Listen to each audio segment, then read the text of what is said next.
Dans plusieurs villes du Maroc, depuis 12 semaines, un mouvement de contestation et une grève touchent le corps enseignant. En cause, un nouveau statut pour l'ensemble de ces enseignants de l'école publique qui bloque. Les négociations sont toujours en cours, avec quelques avancées salariales, mais le retour définitif en classe n'est pas acté. Reportage de notre correspondante au Maroc, Moninov.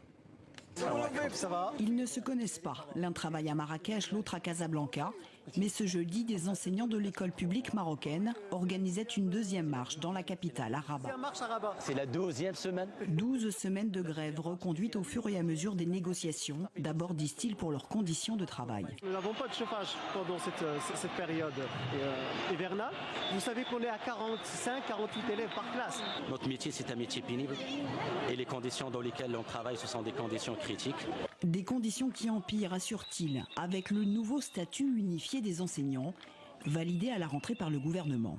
Avant, il existait plus de 10 statuts différents. Mais cette unification inquiète les enseignants grévistes, qui refusent par exemple d'être amenés à travailler sans horaire défini, à faire davantage de formation et de remplacement, avec potentiellement moins de congés.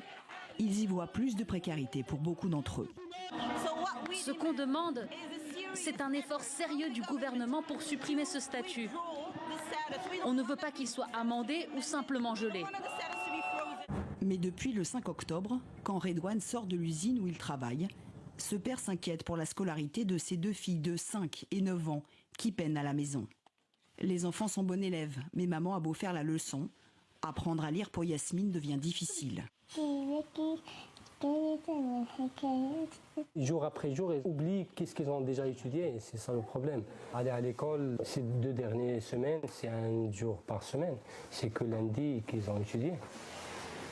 C'est catastrophique. Les négociations ont déjà abouti à une augmentation des salaires, actuellement d'environ 480 € par mois.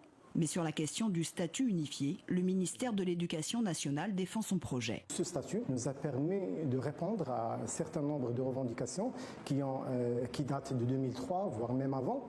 Je citerai à titre d'exemple la promotion de plus de 80 000 enseignants au grade exceptionnel, la régularisation aussi de la situation financière et administrative de plus de 140 000 cadres. Les négociations se poursuivent avec une date butoir, le 15 janvier.